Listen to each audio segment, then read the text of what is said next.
Good evening, everyone. I'm Eileen McGuckian, and I'm the president of Montgomery Preservation, fondly known as MPI. We very much appreciate the town of Kensington, Mayor Tracy Furman, and the town staff for hosting us in this handsome, historic drill hall. And thanks also to Montgomery Municipal Cable for recording us. You will see multiple public officials in this movie, and I want to recognize other notables who are here tonight as well. Has Rebecca Bello arrived yet? I wanted to introduce her. Okay, she's the head of the Historic Preservation Office, and she's on our RSVP list. Montgomery History's Executive Director, Matt Logan, is here. Yeah, he was over by the bar for a long time, so good, okay, all right. And retired Silver Spring Regional Director, Riamberto Rodriguez, is here, too. There you are. Welcome, welcome. And we have a new celebrity who's here tonight, and that's the new Montgomery County Health Officer, Dr. Keisha Green Davis. Okay. You'll see her as well. So being in this room, I feel compelled to ask you to raise your hand if you took your driver's license test in this room, as I did. I want to tell you how many years ago. So raise your hand if you did. Okay, good. All right. Who says Montgomery County is transient? All right. Tonight is a little less frightening, and I hope you passed your test the first time, which I did not. So, okay. So, welcome to the 34th Annual Montgomery County Awards for Historic Preservation. I want to thank the nominators, the judges who judged the award nominations that came in, the volunteers, and just everyone who had things to do with this. These are the first in-person awards that we've had since March of 2019. We had 2020 all ready to go. That was supposed to happen on March 14th, and on March 10th, we started hearing about what was going around, and everything was being canceled. So we've been doing movies ever since. And our decision to shift to a virtual format during COVID really spurred some creative juices, particularly the co-producers of this movie that you're about to see, Sandy Heiler and Kathy Mack. Kathy? Raise your hand, Kathy. Okay. They took months out of their lives to first learn the technology, to record the testimonies, to persuade people to do their testimonies, to give the presentations, to find music that was appropriate, and to pull it all together for what we're about to thoroughly enjoy. I'm glad to see so many of you tonight who are here to root for the movie stars, and so many of the movie stars are in the audience, recipients of these awards. There are two previous Montgomery Prize winners who are here tonight. Judy Christensen is one, and okay, and another is Gwen Wright. Gwen? Okay, so. It's nice when the best of the best come back. Also want to make a comment that Mike Dwyer and Wayne Goldstein, for whom awards are named, I think they would be delighted at the recipients of their named awardees this year. And so now, without any further ado, starting with the friendly voice of narrator Steve LaRock, this is the premiere of the 2021 Awards for Historic Preservation. Enjoy.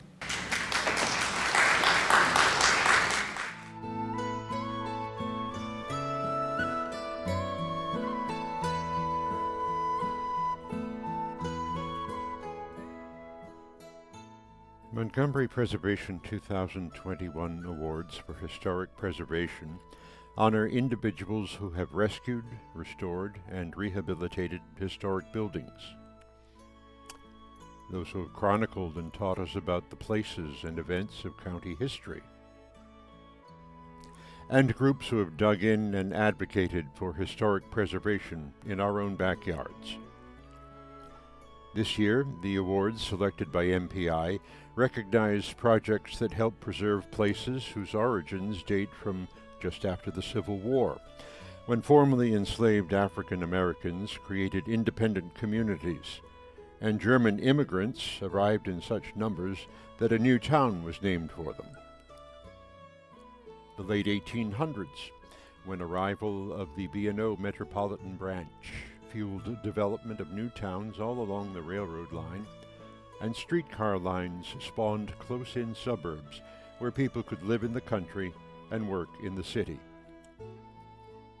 And the early 20th century, when Montgomery County extended its network of roads and bridges to reach some of its most remote areas.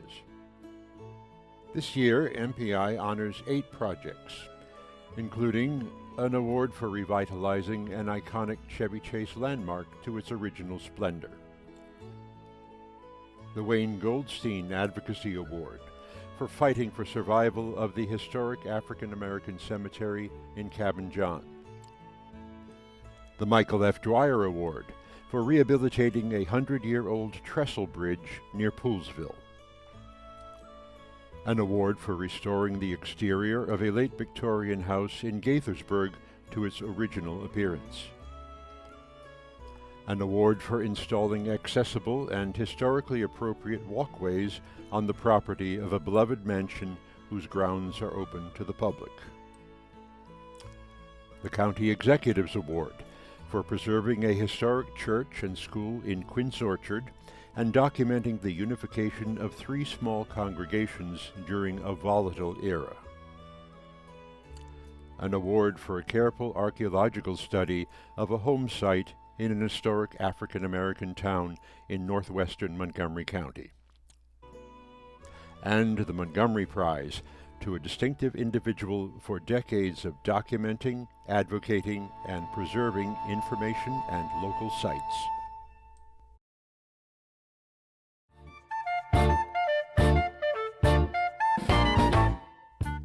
MPI presents a 2021 Historic Preservation Award to Adrian Arsht for restoration and rehabilitation of the exterior of the Folly, the historic Tudor mansion on Chevy Chase Circle, and for the addition of an historically appropriate garden pavilion.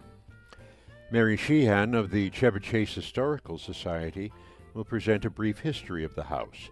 Designer Tom Bent will describe the project, and County Council member Gabe Albornoz will present the award to Miss Arsht. In the 1890s, a new type of residential community emerged just north of the nation's capital in an area of Montgomery County that had previously been farmland.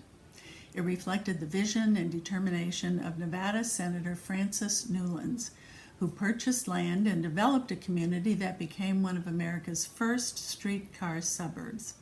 It epitomized the late 19th century suburban ideal.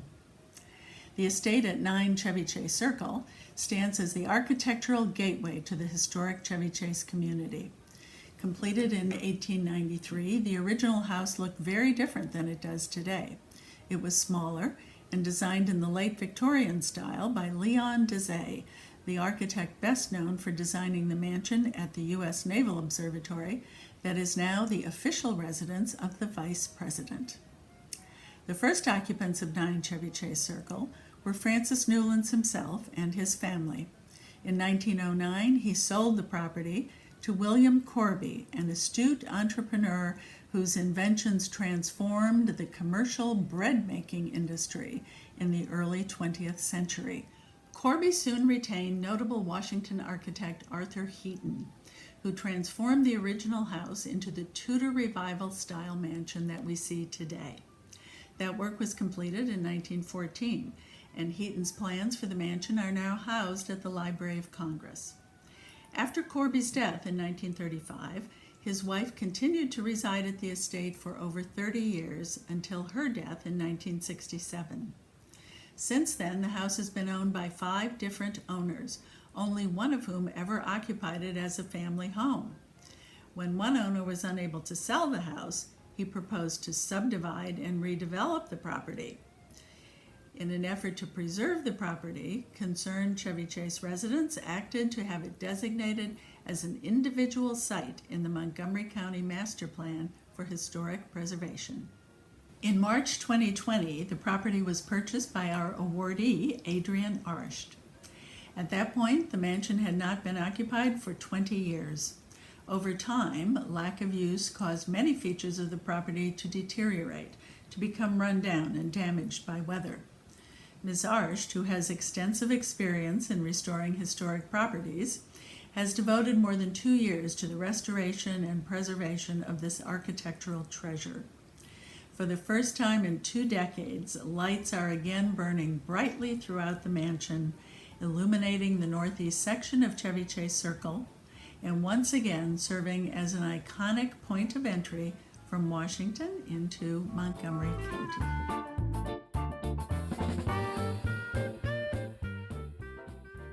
When Adrian Arsht purchased the property, it was in terrible disarray. So we hired Gibson Home, LLC, Cass Engineering, and Tanglewood Conservatories to help us with the renovation of this gorgeous piece of property. The house was built in 1892 and went through many renovations. When Adrian purchased it, everything you see was painted beige. The team removed the paint from the masonry, bringing it back to its natural color. They removed the canvas enclosures and repaired the damaged features hidden behind them. They repaired all the original historic windows and doors, back to their original historic beauty. Repairing the roof presented major obstacles. All of the slate tiles had to be removed and underlayment repaired, and then all of the tiles replaced. An important part of the project was the addition of a Chinese pavilion, also what we're calling a folly. The new pavilion is modeled after a 1797 pavilion at Kensington in France.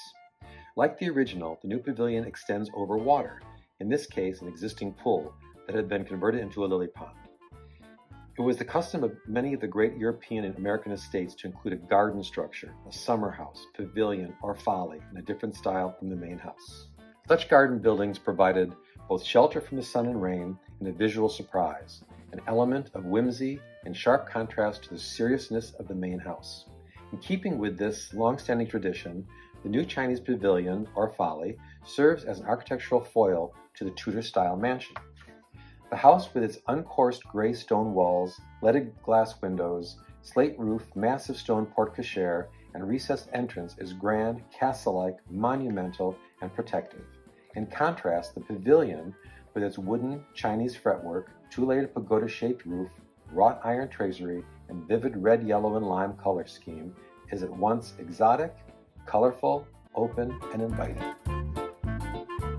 Friends, this is Montgomery County Council President Gabe Albornoz, and it is my distinct pleasure to present this 2021 Historic Preservation Award to Adrian Arsht for restoring and rehabilitating the exterior of the Corby Mansion, now rechristened The Folly on Chevy Chase Circle.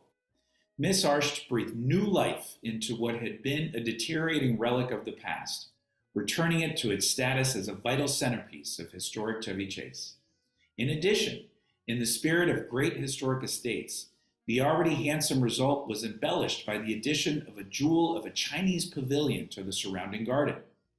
Miss Arsht revitalized a focal point of entry to Montgomery County from the District of Columbia and enhanced it even further by adding a stunning new feature into the restored landscape. Congratulations and thank you, Ms. Arsht, on behalf of all of my colleagues on the County Council and our community. Hello, I'm Adrian Arsht. Welcome to my home. I'm deeply honored to receive the 2021 Montgomery County Award for Historic Preservation. Restoring this house and the grounds has truly been a labor of love, with a few adventures thrown in. For example, these doors were the original from 1890. With the team of Al Royer of Gibson Builders and Tom Bent, the interior designer, my dreams were realized. And why not?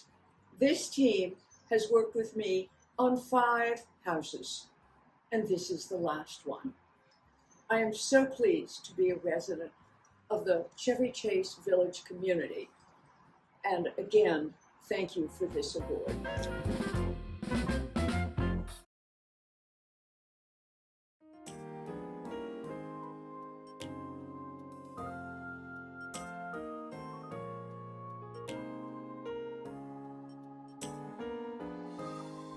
Wayne Goldstein was a civic activist, a fearless advocate, and a former president of Montgomery Preservation. An award for preservation advocacy has been established in his name.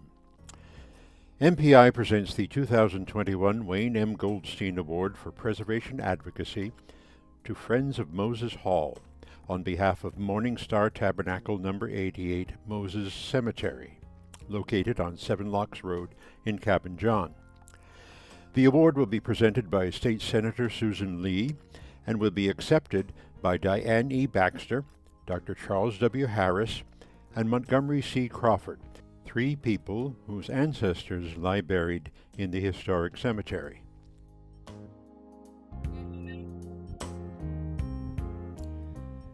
Gibson Grove was the early post-emancipation settlement in Cabin John established by formerly enslaved and free people of color.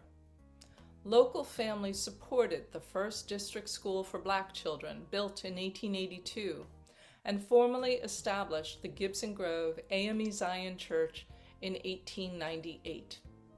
As early as 1885, residents also organized the benevolent society Morning Star Tabernacle No. 88 of the Ancient United Order of the Sons and Daughters, Brothers and Sisters of Moses, one of only 3 such orders of Moses incorporated in the county. Its mission was to educate orphan children, bury the dead, and care for sick and destitute members. Its members built a Moses Hall for community meetings and a Moses Cemetery for its members and their families. The history of Morning Star Tabernacle No. 88, its cemetery, and the remains of its Moses Hall illustrate an important part of our county's history during segregation. It tells a story central to many a post-emancipation black community when school, church, and benevolent societies were established while business, education, and even death were separated by race. In 2018, the state of Maryland announced plans to expand the Capitol Beltway, and this threatened the cemetery site, prompting Cabin John residents, Moses Cemetery descendants, and historic preservationists to rally. They reconstituted Morning Star Tabernacle No. 88 and established Friends of Moses Hall. Its mission is to protect and preserve the cemetery property in the face of both new highway construction and the ongoing damage caused by existing beltway, which physically split the Gibson Grove community in 2 when the highway was built in the early 1960s. Morning Star Moses Hall and Cemetery Site is a vital portal into Montgomery County's past. The work of Friends of Moses Hall honors the dead buried at this sacred site and preserves its history for the living. As a Cabin John resident who lives right next door to the cemetery, the state's massive Beltway expansion plans raised a serious alarm, especially when their first project drawings did not even note the cemetery's existence. An emergency meeting brought together concerned neighbors and descendants who were given a tour of the cemetery, which was not only overgrown but badly damaged by stormwater runoff from the Beltway and bamboo plants that threatened to overtake the whole area. Out of this gathering grew a group of dedicated volunteers who focused on clearing the site and finding more descendants to reconstitute the Morning Star Moses entity so that the state could not continue to minimize the historic significance of the site.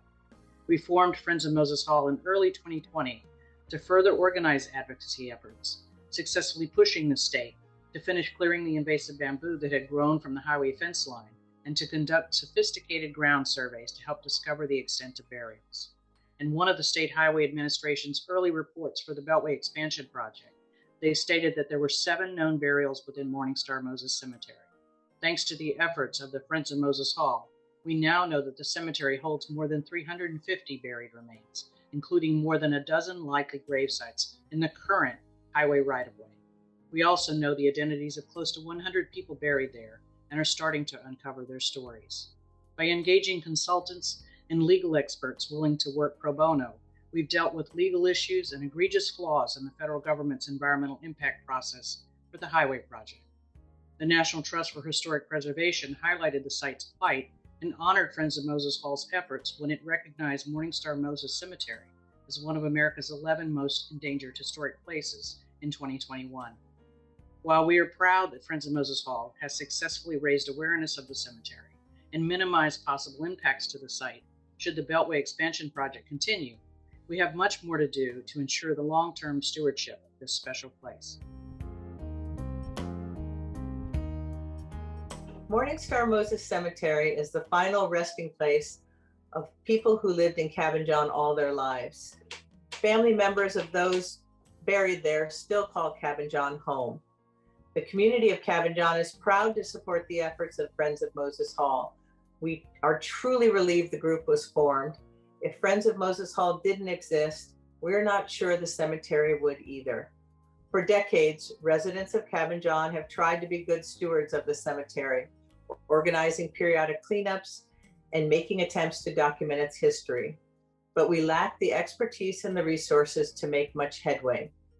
Once the state's new highway expansion plans were announced, the Cabin John Citizens Association pledged its support to help preserve the cemetery and provided $2,000 towards the initial cleanup. We knew it would take a dedicated group focusing solely on the needs and concerns of the cemetery to save it from this latest threat. We've collaborated with Friends of Moses Hall to raise awareness of the serious threats the cemetery faces from the proposed Beltway expansion. We are very excited to support the group's plans for the cemetery's future, both as sacred space to honor those buried there and as a place that helps tell the history of African Americans in Cabin John and Montgomery County.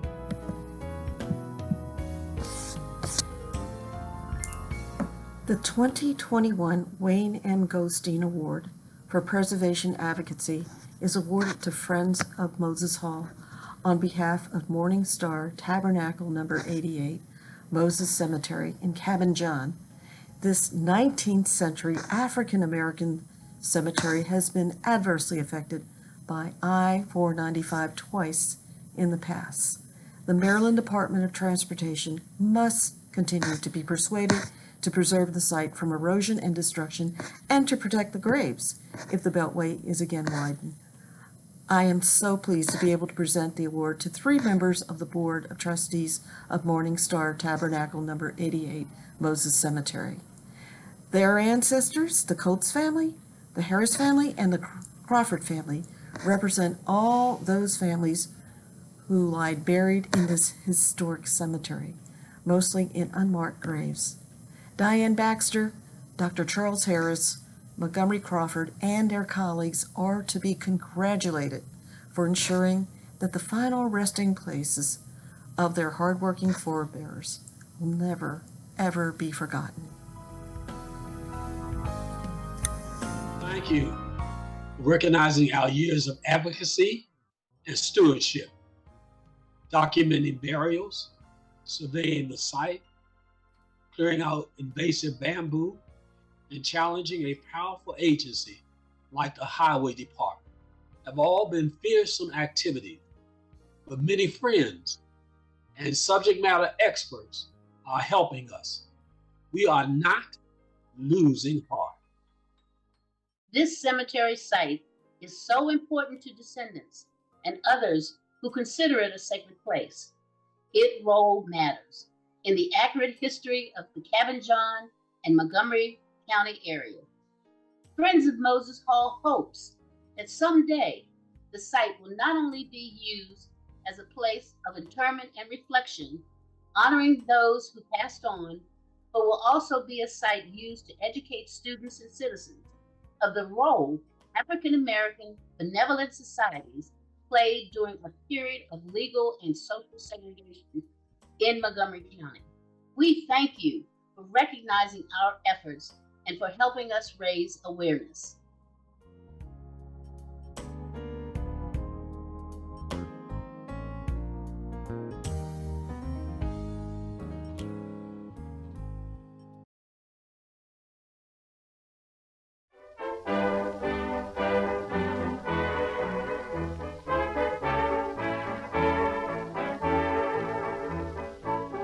Mike Dwyer was the first and longtime historian for the Maryland National Capital Park and Planning Commission and a mentor to generations.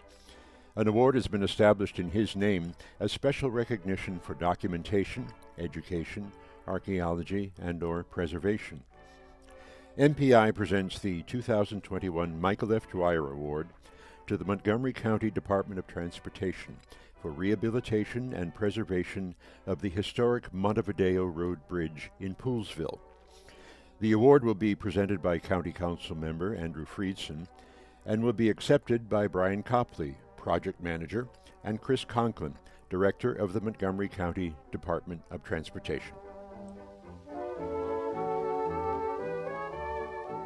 You may not know this, but the one-lane bridge on Montevideo Road played a big role in the creation of the county's Rustic Roads program. Back in 1986, the county planned to replace this bridge with a long, straight, four-lane bridge. People in the nearby communities were upset, so instead, the county council did a study of the rural roads, including other roads with one-lane bridges, gravel roads, and historic roads. Out of that study, the Rustic Roads program was created. These historic and scenic roads are now considered prominent heritage tourism assets. We look forward to more successes like this with the Montgomery County Department of Transportation. To follow up from Laura Van Etten's short history of the Rustic Roads program, its main sponsor on the council at the time was Neil Potter, who later became county executive. Mr. Potter very much objected to the planned reconstruction of the bridge that the Department of Transportation wanted to do at the time. And he went so far as to examine the abutments of the bridge himself by putting on his hip waders and going into the creek, which was not dry at that point. It was not a dry Seneca Creek, to prove to himself that the abutments were in decent enough shape, that all it needed was some rehabilitation and not a complete reconstruction of the bridge. The Montevideo Road Bridge was constructed around 1910 across dry Seneca Creek, and it's a one-lane Warren Pony Truss Bridge on masonry abutments. These abutments are constructed of red sandstone and are similar in appearance to the stone used for nearby buildings and roadside walls. Seneca Quarry is often identified as the source of this building stone. One of the best known structures built from Seneca sandstone is the Smithsonian Castle on the National Mall in Washington, D.C. The specific history of Montevideo Road Bridge is not known. There are no plaques on the bridge, and the designer is unknown. Truss bridges, including Warren truss bridges, were once common in Maryland, and more than 25 companies have been identified as builders in the state between 1850 and 1920. When built, the Montevideo Road Bridge would have been an important year-round crossing of the dry Seneca Creek, providing access for local farmers and Dawsonville residents to the Seneca Mill that was established by 1750, and to the Chesapeake and Ohio Canal that opened in 1830 between Little Falls and Seneca. A routine inspection revealed a critical defect in the bottom cord of the bridge truss and severe section losses of the stereo stringers. The bridge was failing, and we knew we had to address it quickly. As the county's project manager, I crafted a plan with contractors Whitman, Reckard and Associates and Concrete General to repair the bridge while minimizing disruption to a nearby farm and winery. We used a crane to lift the bridge off its abutments and moved it to a nearby staging area, allowing us to install a temporary bridge and reopen Montevideo Road to vehicular traffic. We cleaned, painted, and reused the salvageable parts of the bridge. Deteriorated and undersized structural members were replaced in kind and connected with bolts. CNS pyramid builders carefully repaired and repointed the sandstone abutments. After the repairs, we lifted the truss bridge back into place. I'd like to thank Montgomery Preservation and the Rustic Road Committee for recognizing this project. I'd also like to thank Whitman Reckard and Associates, Concrete General, and all the county staff that helped make this project successful. Thank you. Hello, I am ecstatic to join with Montgomery County Preservation to present the 2021 Michael F. Dwyer Excellence in Preservation Award to my friends and colleagues in the Montgomery County Department of Transportation for their extraordinary rehabilitation and preservation of the historic Montevideo Road Bridge. This one-lane 1910 bridge spans Dry Seneca Creek near Poolesville. It's in the National Register's Seneca Historic District, and it's eligible for inclusion in the National Register of Historic Places. Montevideo Road itself is designated as an exceptional rustic road, and the bridge is a significant feature of the road. While necessary to the use of this narrow rural road, the Montevideo Road Bridge was found to be compromised due to a fundamental critical crack in its infrastructure. So how do you avoid replacing the Montevideo Road Bridge with a modern multi-lane bridge? Well, enter the Montgomery County Department of Transportation, who came to the rescue. McDock created a team of engineers and workers to address the old truss bridge. If you know me, you know I love local history, and I am so grateful that they were able to repair and preserve this singular asset to our county and our community, and for keeping this familiar feature of the Seneca Historic District of Montgomery County intact and in use. For this, the Montgomery County Department of Transportation has earned the Michael F. Dwyer Excellence in Preservation Award. Congratulations, and well-deserved.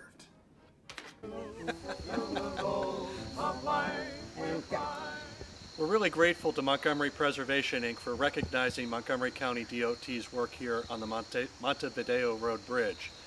This is a unique example of preserving a historic bridge, and I'm really thankful to the dedicated staff in the department who took the time and energy to figure out how to preserve this important part of our history.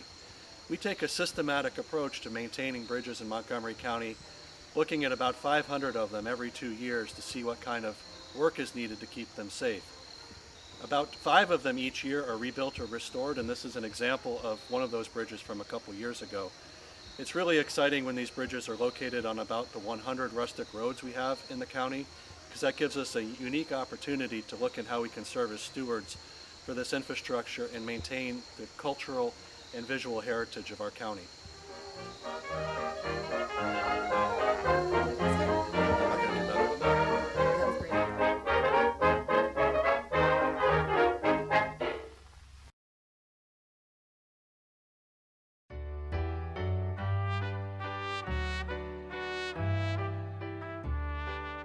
MPI presents the next award to Leanne Feiss for the restoration of the exterior of the historic Meme House in Gaithersburg. Architectural historian Judith Christensen will outline the history of the house. Contractor Stephen Barnard of Wentworth Studios will describe the work, and Council Member Sidney Katz will present the award to Mrs. Feiss. 1862 was not the best time to invest one's savings. The Civil War was on, and the B&O Railroad was only a hopeful proposal, and in 1863 it went bankrupt. Martha Meme, wife of George Meme, took that time to purchase 200 acres of land near Gaithersburg for $5 an acre, $1,000. They lived at a place called Mount Washington. Mount Washington was named because they were George and Martha, and they had a cherry tree. And it was on the most northern part of their property, whereas now over on the north side of the I-270. It was not in the town of Gaithersburg because the town of Gaithersburg didn't exist. So George died in 1865, and he left Martha and 6 children to live off their investment and land. It eventually began to pay off for them when the B&O bought right-of-way through her land for the railroad, and rail service eventually started in 1873. At that point, Gaithersburg began to grow very rapidly. Her risky investment supported this family for the next 60 years. When Gaithersburg incorporated in 1878, in 1879, Martha obtained a $2,000 loan, twice what she paid for her 200 acres, and built a grand new house in town. The Meems were active citizens in Gaithersburg. Her son, George Washington Meem, was elected as a town council commissioner and then became the first official, quote, mayor, unquote, in 1889. They formed a band. They enjoyed the role of being influential citizens with a grand and impressive house. And they lived there until Albert, the last Meem to occupy the house, died in 1934. And at that point, the Meem era in Gaithersburg ended. Only the house remained to recall their contributions to the city. Another war intervened and affected this house. World War II took labor and materials away from the housing occupations, and many of the grand old houses were split into apartments because housing was needed. 104 became 2 apartments, and we think that at that point the small one-story addition was put on to create a second kitchen, and the upstairs door was closed and sealed with a window to provide another bathroom. On top of that, since labor was hard to find, aluminum siding was added in the 1940s and 50s, and it took away a lot of the nice detail. Well, the Chestnut Meem Historic District was designated in 1997. Well, in 2012, Robert and Leanne Weiss bought it. In 2020, the widowed Mrs. Weiss, who loved the house but needed to move elsewhere, applied to restore the house exterior, believing it would help ensure its longevity. It is now the centerpiece of an impressive trio of Victorian-styled houses on Chestnut Street. Wentworth Design Studio is an architectural design-build firm operating out of Chevy Chase, Maryland. We're delighted to see the recognition that this project has received. When we first arrived on site to evaluate the home's exterior conditions, we found that the home had been wrapped in aluminum siding and there were numerous areas of rot and decay.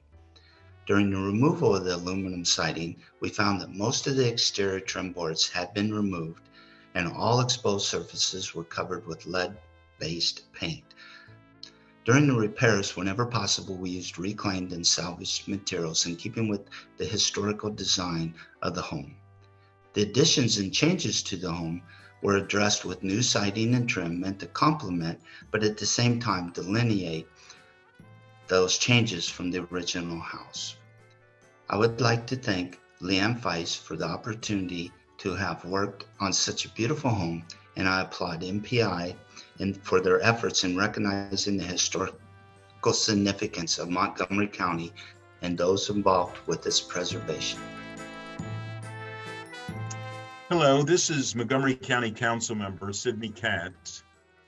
I'm delighted to present this award to Leanne Weiss for the restoration of the exterior of the historic 1879 Martha A. Meem house in Gaithersburg. The house is the earliest Second Empire style house to be built in Gaithersburg, and it is the only remaining example of that form. To restore the original exterior materials and character of the house, workers removed aluminum siding and restored or replaced the handmade beaded wood lap siding. They also restored the patterned front gables and the elaborate fretwork on both front porches to their original appearance. Finally, on a modern addition, they replaced aluminum siding with plain wood German siding and repainted the whole house in a period-appropriate color scheme. Ms. Weiss hired experts who specialized in historic restoration to ensure that all the work was meticulously done and that the results matched the original elements uncovered by historical photographs. The project did more than bring this treasure back to its former grandeur. The restored house stands as an example of the elegant Victorian roots and prestige of the historic district's original period of construction. It and its compatible newer neighbors on Chestnut Street are positive proof of the value of historic preservation to restore the visual 19th century beginnings of this historic street. Congratulations and thank you, Ms. Weiss. Hi, my husband and I moved to the DC area in 2009, and in 2012 we finally made a commitment to buying our home and staying in the area. So I started doing a house search specifically targeting older homes because I really appreciate the tremendous character that they come. They're sort of imbued with the lives of the people who lived in them. So when I found the listing for 104 Chestnut Street, I just knew that this house was special. And then I got to do the first walkthrough with my realtor, and I felt the house. I knew that I belonged in this house and that there would be history for me with it.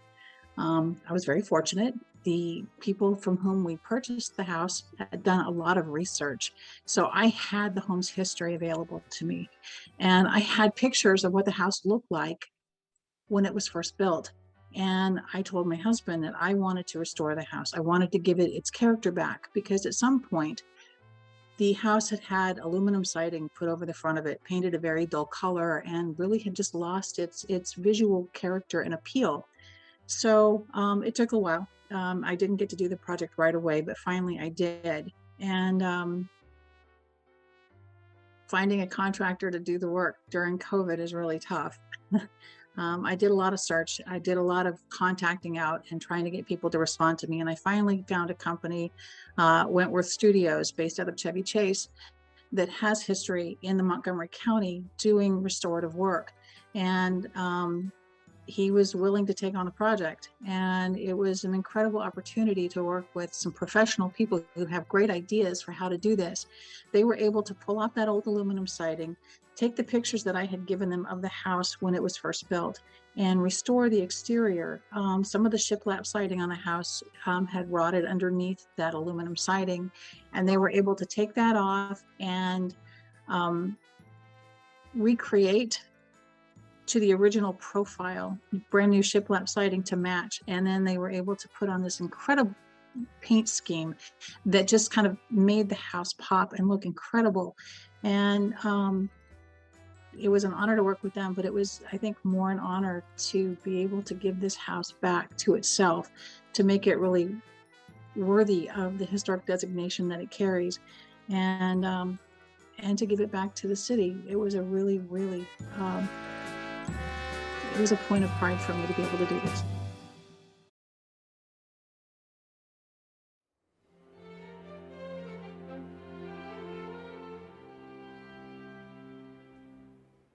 MPI presents a 2021 award to the Audubon Naturalist Society for installation of historically appropriate, accessible walkways through the woods and around the mansion of Wood End Nature Sanctuary in Chevy Chase. Amy Ritzko Warren will give us some history of this property, and Beth Zebarth will tell us of her appreciation of the accessible nature trail. Maryland Delegate Jared Solomon will present the award to Lisa Alexander, Executive Director of the Audubon Naturalist Society. Wood End Sanctuary comprises a mansion, garage, and 40 acres of forest lawns and meadows in Chevy Chase near Rock Creek Park. The mansion is the former home of Captain and Mrs. Chester Wells and is now the headquarters of the Audubon Naturalist Society. Designed by noted American architect John Russell Pope and built in 1927, the site is on both the National Register and the Montgomery County Master Plan for Historic Preservation. For 50 years, A&S has opened Wood End to the public, but for many visitors, the trails were not accessible. People in wheelchairs or pushing baby strollers were not able to enjoy the forest, stream, and pond. A&S set a goal to improve visitor experience and increase opportunities for people of all ages and abilities to enjoy the property. To do this, walkways on the grounds needed to be durable, safe, and accessible, as well as compatible with the historic house and setting.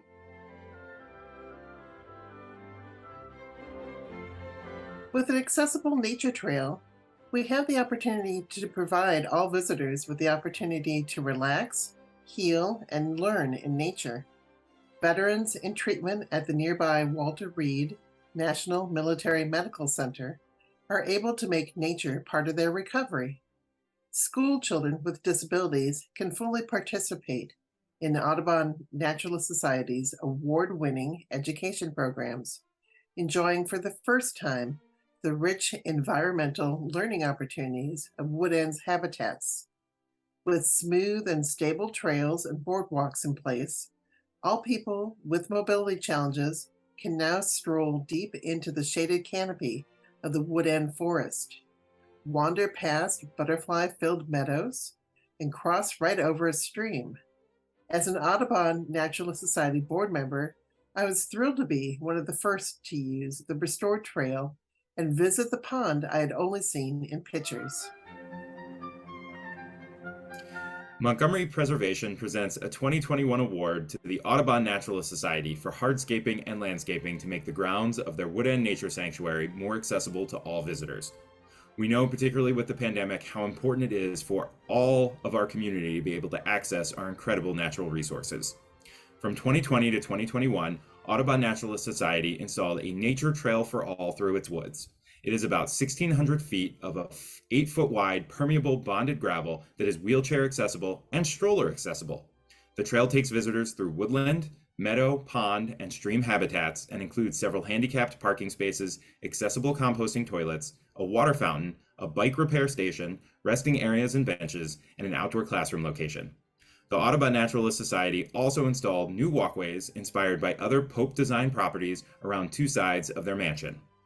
Working extensively with the County Historic Preservation Commission staff and commissioners, Audubon Naturalist Society succeeded in providing complete access to natural amenities that enhance the use of the property for everyone.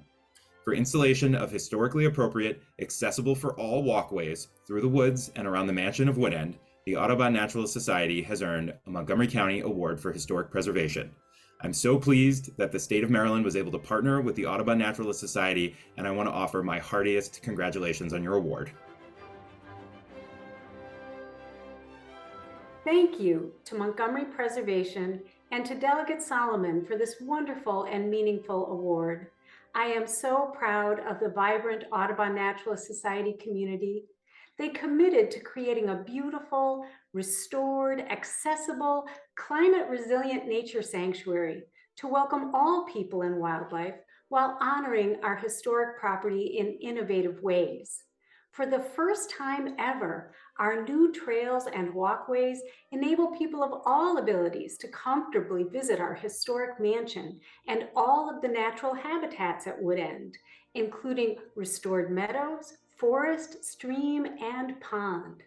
Just think of the nature enthusiasts, the seniors, the veterans, and students who use mobility assistance devices. At last, all of Wood End is theirs to explore. And on our horizon will be the installation of a wheelchair-accessible nature play space for children. We are proud and honored to be recognized by Montgomery Preservation for our conservation and preservation work.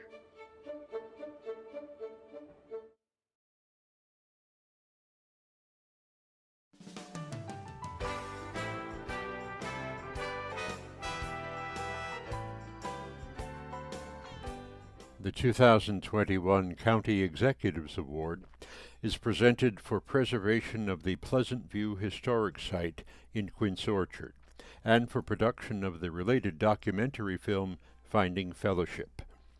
Sarah Rogers of Heritage Montgomery will give us the history of post-emancipation Black communities and why it is important to preserve them. County Executive Mark Elrich will present the award to the Reverend Gerard A. Green, chairperson, on behalf of the Pleasant View trustees, and to Jason Green and Dr. Keisha Davis, co-producers of Finding Fellowship.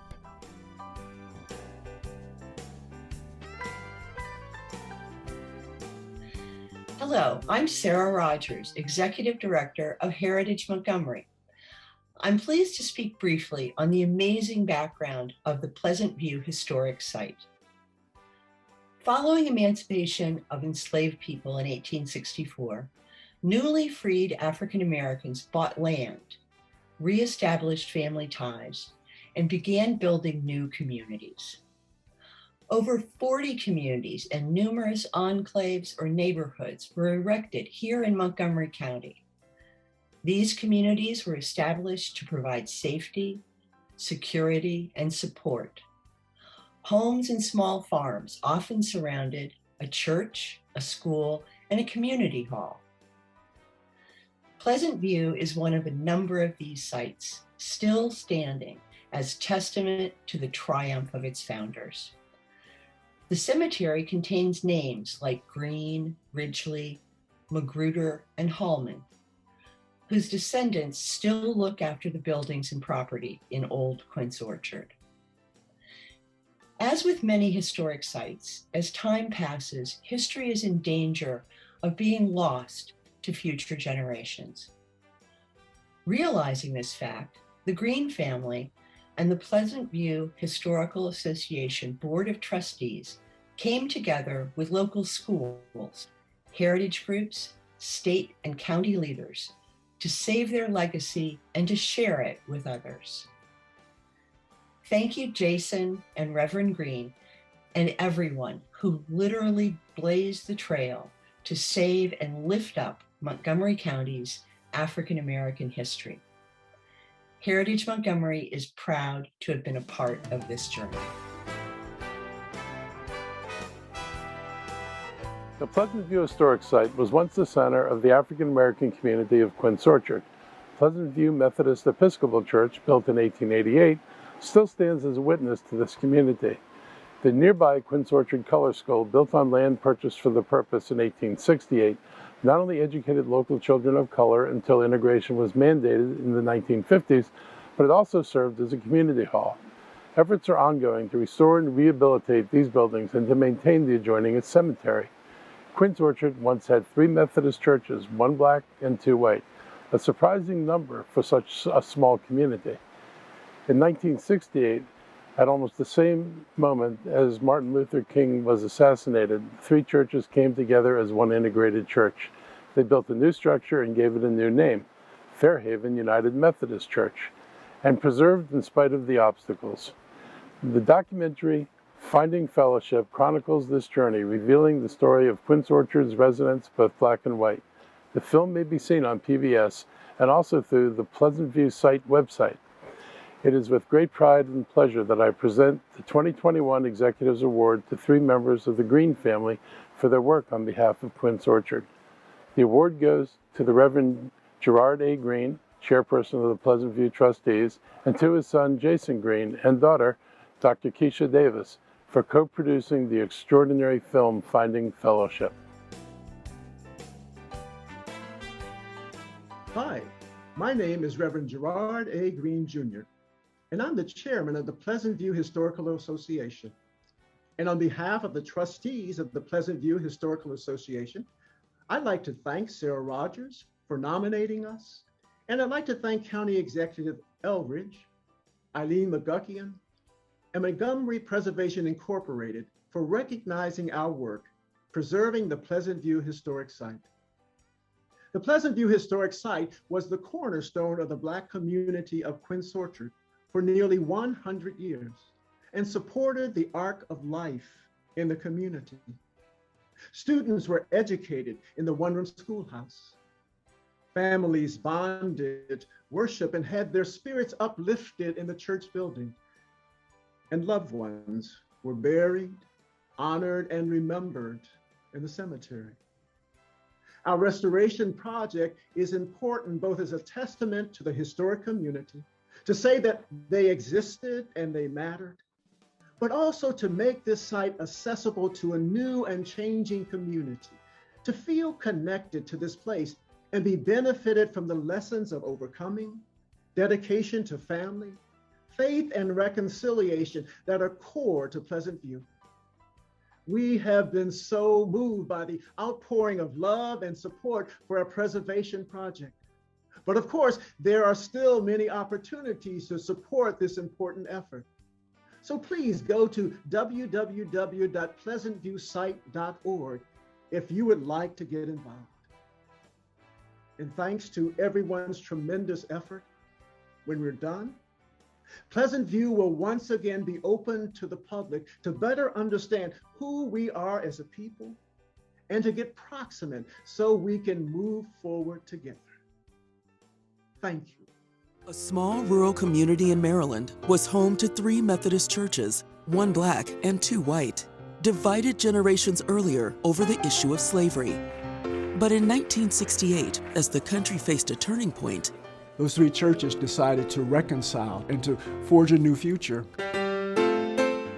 There's an important story that needs to be told, and we have a responsibility to make certain that it continues.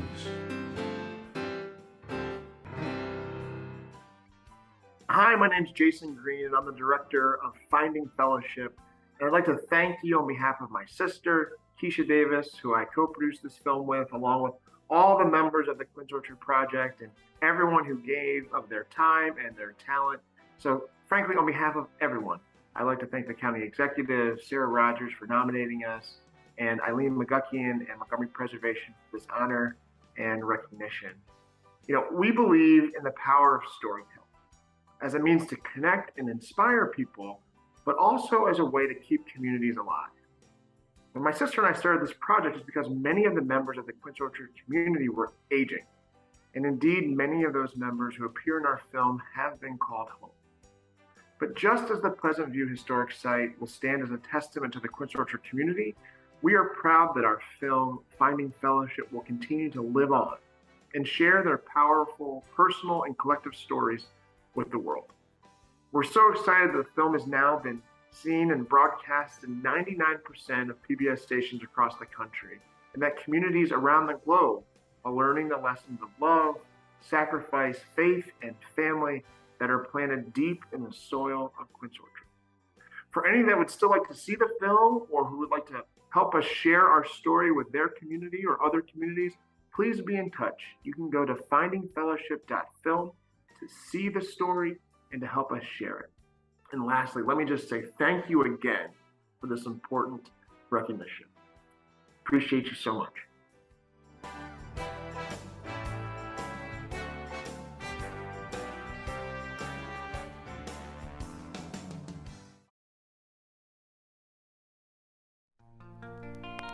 Oh, they tell me, tell me of a home.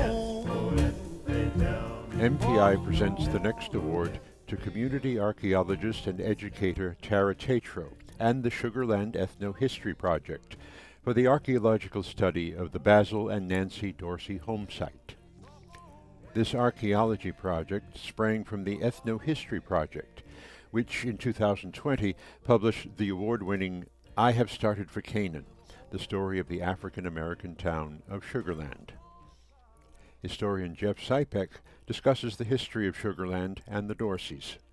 Caroline Taylor of the Montgomery Countryside Alliance describes the project process. The award is presented by County Council member Will Jawando and accepted by Tara Tatro and Sugarland Ethno-History Project President Suzanne Johnson.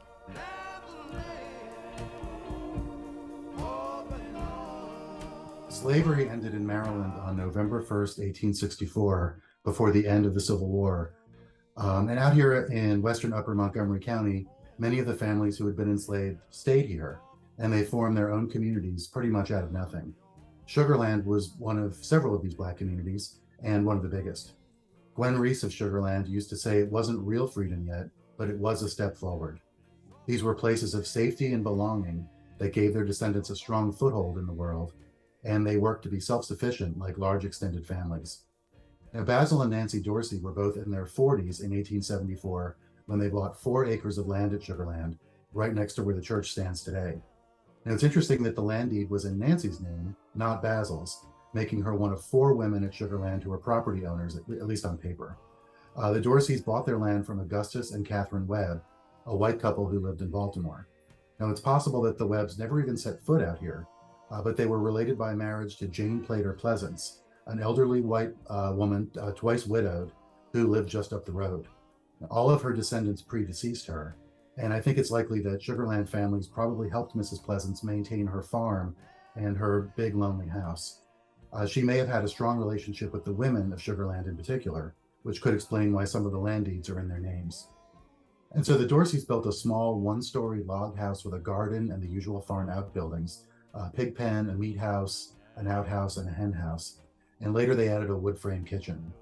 They had 6 children, all of them probably born and fairly grown before they built their homestead.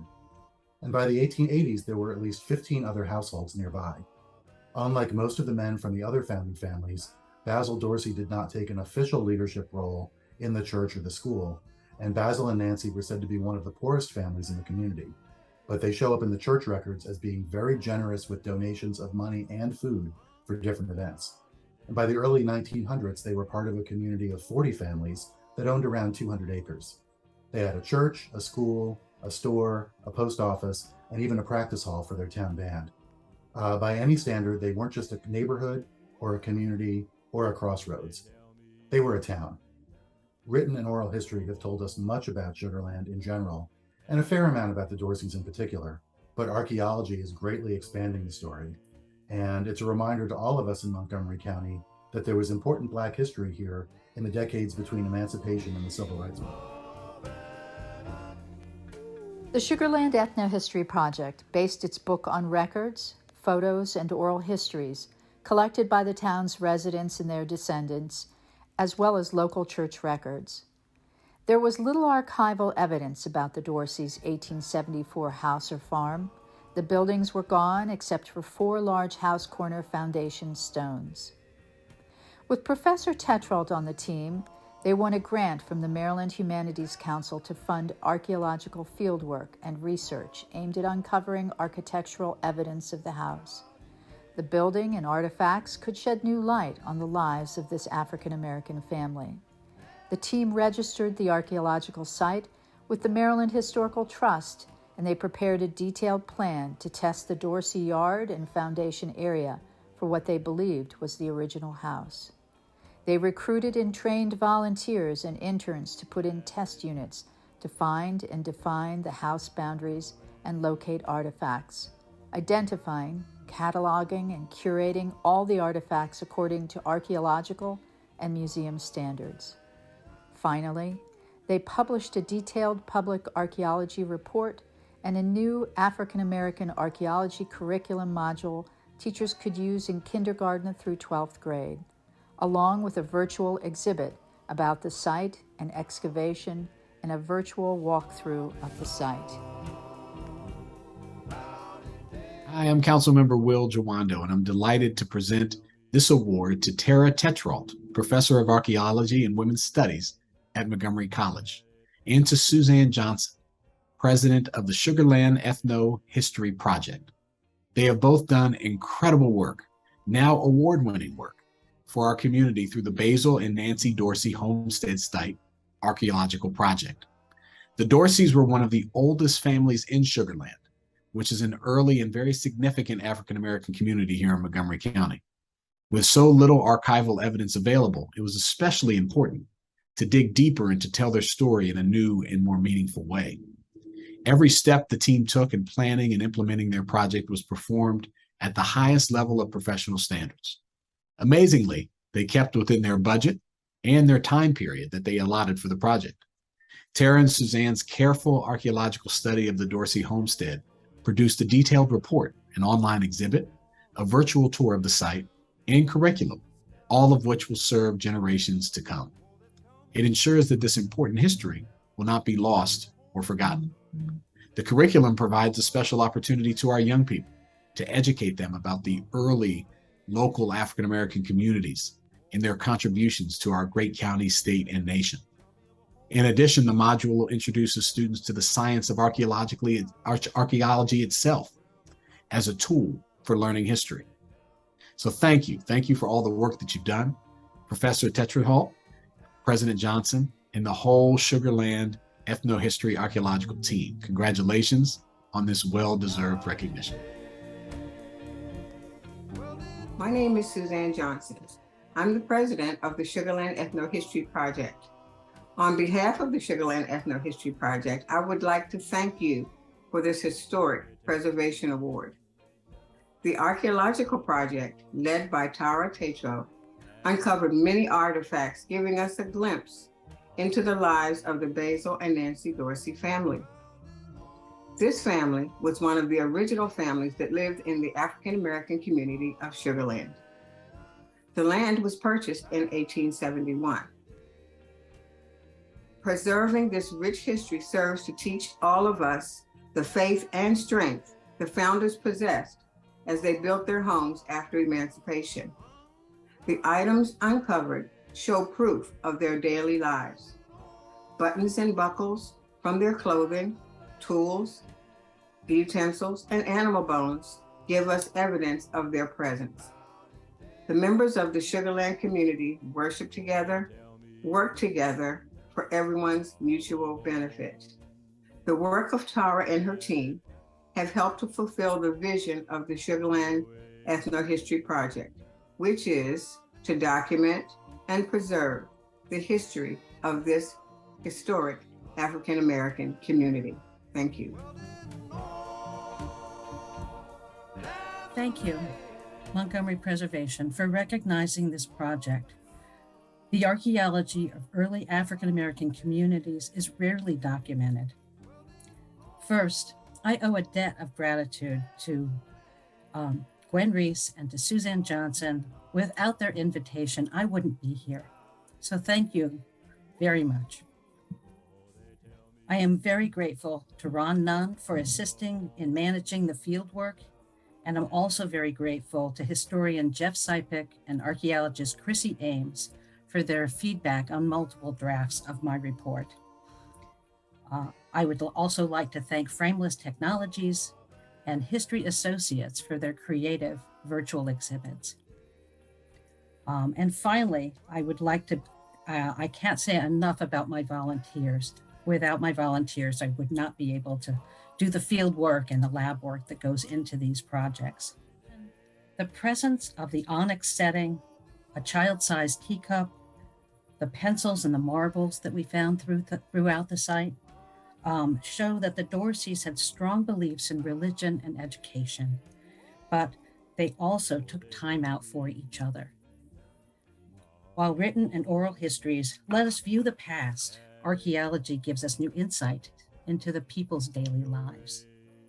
Together, they provide a rich interpretation of the past.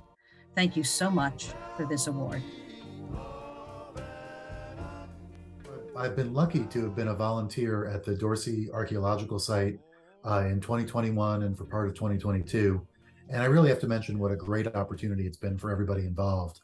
As long as you're willing to deal with the dirt, the bugs, the heat, the occasional snake, Tara welcomes you even if you don't have any prior experience with archaeology. And I had no archaeology experience last year when I showed up. You can be a Montgomery College student, a retiree, a grad student, a neighbor. As long as you have a free day here and there and you're up for some very careful and detailed work, then she wants you to share in this experience. And she wants to show people what archaeologists do and why we need their work. There's a ton of paperwork and measuring and record keeping involved, but you come away, I think, with a real appreciation for how those artifacts that you always see in the display case got there in the first place for others to look at and learn from.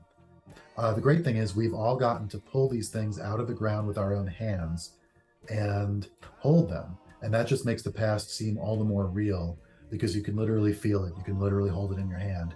And that outreach aspect is really vital. And in my opinion, I think it makes this award just all the more deserved.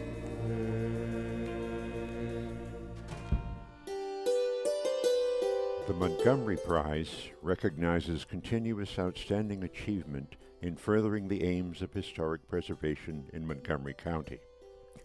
MPI proudly presents the 2021 prize to public historian Susan Cook Soderberg. Montgomery Planning Director Gwen Wright will describe Ms. Soderberg's long and productive career as a historian and author, and County Council member Craig Rice will present the award. So I am really, really pleased to join with Montgomery Preservation, Inc. to celebrate Susan Soderberg. I have known Susan almost since I started working in Montgomery County in 1987. I first met her when she was a citizen activist and resident in the Germantown Historic District, and we were working on a master plan amendment for Germantown, and we were looking at all of the historic resources in Germantown, and she provided all sorts of amazing information and very passionately advocated for recognizing the small cluster of historic buildings near the train station in Germantown, and really recognizing the importance of the history of that part of Germantown. Later, I got to know Susan even better when she came to work for the planning department in the historic preservation section. And we hired Susan to really work on all of our education and outreach activities. And she did an amazing job. She ran our historic preservation grant fund back in the day when we had historic preservation grants that we gave out. She also worked on activating many of our park-owned historic sites. It was Susan who created the idea of celebrating Emancipation Day at Oakley Cabin and of looking at how to really interpret Oakley Cabin. It was Susan who came up with the whole idea of the Underground Railroad experience hikes at Woodlawn Manor. She was very, very focused and is very, very focused on really understanding and interpreting all aspects of the county's history, including the history of enslaved people in the county. She's done a lot of research on Josiah Henson. She has worked on the whole Underground Railroad history in Montgomery County. She's brought to light so many different parts of the county's history that without her hard work, without her dedication, we would not know about. We would not have these wonderful historic properties interpreting these important parts of our history. So Susan is a gem. She's priceless. And I can't think of anyone more deserving of the Montgomery Prize than Susan Soderberg. It is my distinct honor to present the 2021 Montgomery Prize to Susan Cook Soderberg for her long and productive career as a public historian. She began her promotion of historic preservation in 1985 with a column in the Gazette newspaper, followed by self-publishing a book on the history of Germantown. After all, returning to earn a master's degree in American Studies from George Washington University, where she was hired as a public historian by the Montgomery Park and Planning Commission. There, she was instrumental in the success of important projects such as Oakley Cabin, the Underground Railroad Experience Trail, the purchase of the Josiah Henson site, and numerous interpretive signs. After retirement, Ms. Soderberg continued her work as a volunteer and freelancer, performing professional quality historical research, writing and lecturing. She has authored books and articles on state and local history. Her latest work is a biography of Josiah Henson. Its planned release date is February of 2023. Ms. Soderberg has served on county and state boards and commissions and has provided expertise to many historical nonprofits. For more than 3 decades, she has been one of Montgomery County's strongest advocates for preserving historic sites. Her work has been especially vital for preserving those in Germantown, where she founded the Germantown Historical Society and currently serves as its president. MPI and Montgomery County are not the first to recognize Ms. Soderberg. This past summer, she traveled to Ontario, to the Canadian end of the Underground Railroad. in the town of Dresden, she gave the keynote address at a ceremony for the renaming of the Uncle Tom's Cabin Historic Site to the Josiah Henson Museum of African Canadian History. For her deep dedication to research, publications, advocacy, and for her support for students, other researchers, and historical societies, I am proud to present this year's Montgomery Prize to Susan Cook Soderberg. Susan, we thank you so much for making sure that we remember our history so that we know where we are going. Congratulations.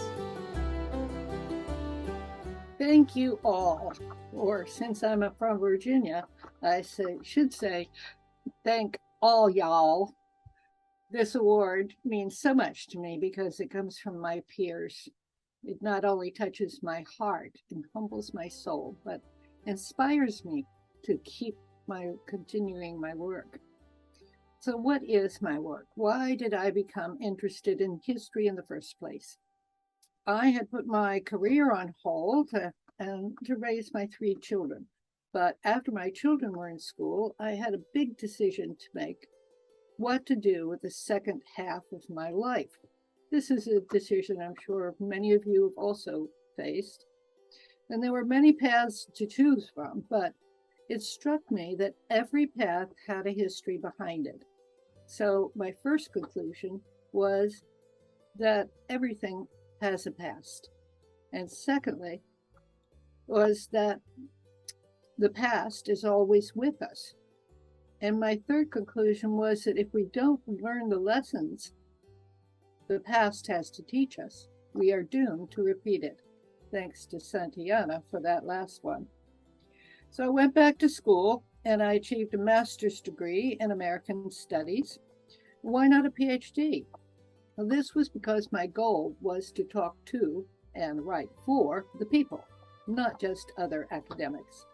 And this is what I've been doing for the past 30 years.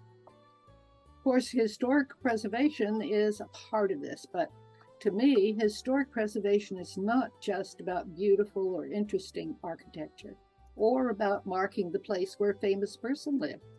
It's a very important part of telling the story of the past, because a structure, like a shard of pottery or personal letter, is a primary source of the truths about the past. It can reveal how people lived their daily lives, the rich, the poor, what was important to them, what rituals they practiced, what beliefs they held, among other things. My passion for history may have come from my growing up in colonial Williamsburg. It may have come from the family stories I heard about my ancestors. It may have come from my competition with my older sister, or just from my natural curiosity.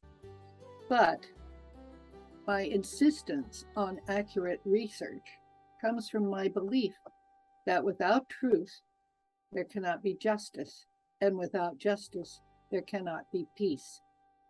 I hope my work can be an inspiration to others. Thank you.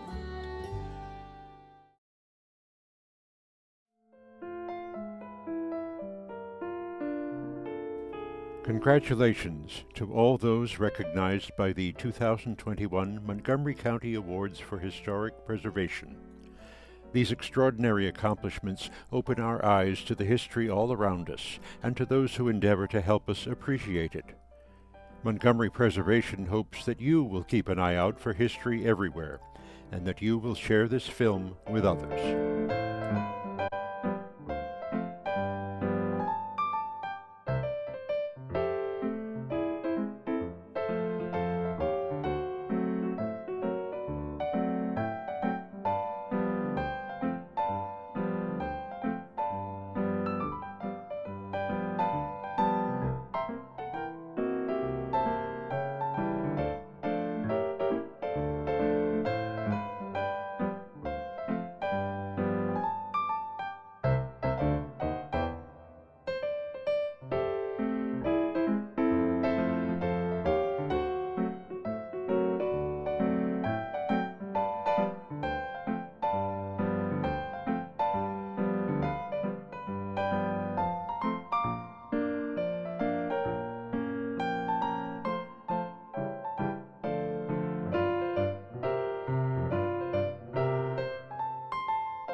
first time I've read scripts for the last 6 months, but I have never seen it all together. Wonderful, wonderful film. Congratulations to everyone, particularly Sandy and Kathy.